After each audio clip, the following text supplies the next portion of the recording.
Apakah uang korban itu bisa kembali apa enggak? Ini masih ada kemungkinan bisa diurus untuk uang itu kembali. Assalamualaikum. Oke teman-teman, kali ini kita akan membahas sesuatu yang serius dan penting, yaitu berawal dari banyaknya pertanyaan.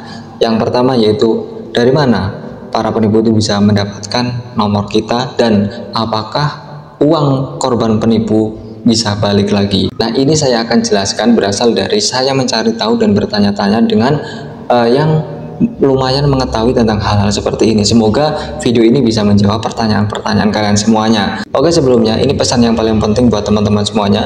Jangan mudah tergiur dengan tawaran mendapatkan uang banyak dengan cara mudah, dan jangan mudah percaya dengan nomor-nomor telepon baru yang menghubungi kita yang mengatasnamakan perusahaan-perusahaan besar atau menawarkan pekerjaan-pekerjaan yang mudah. Oke, sekarang kita langsung aja ke pembahasannya. Untuk poin yang pertama yaitu, dari mana para penipu itu bisa mendapatkan nomor kita? Nah, ini dipengaruhi beberapa faktor.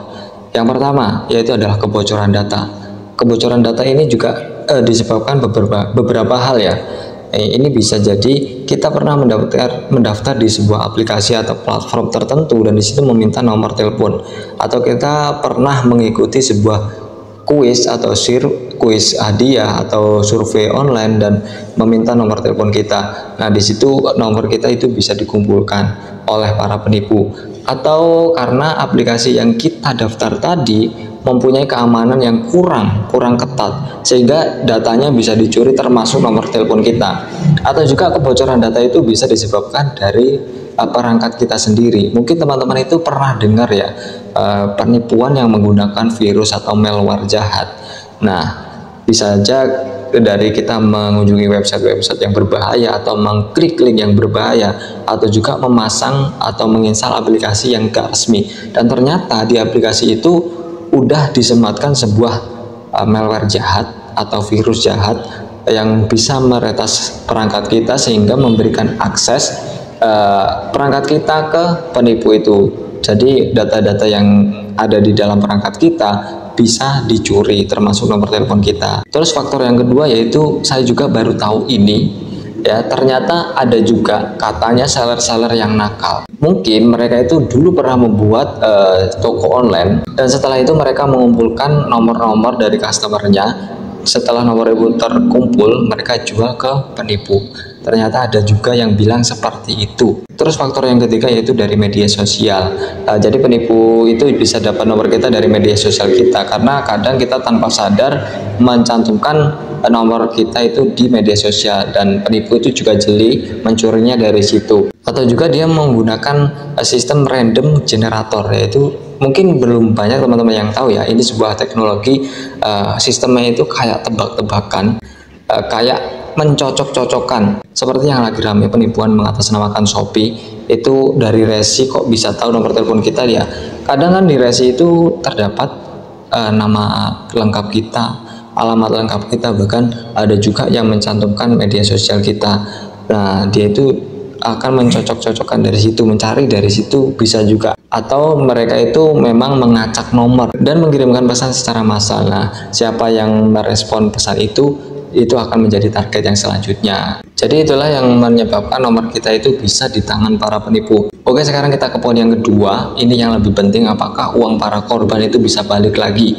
Nah, jawabannya bisa iya dan bisa tidak, karena ini juga dipengaruhi tergantung beberapa faktor. Yang pertama, jenis penipuannya itu jenis penipuan apa. Terus kecepatan pelaporan kita, semakin cepat semakin baik. Tapi memang susah banget untuk mengatasi hal seperti ini, untuk mengambil kembali uang korban itu. Kenapa sih mengatasi hal seperti ini bisa sesulit itu? Karena kebanyakan para penipu itu juga menggunakan akun fake.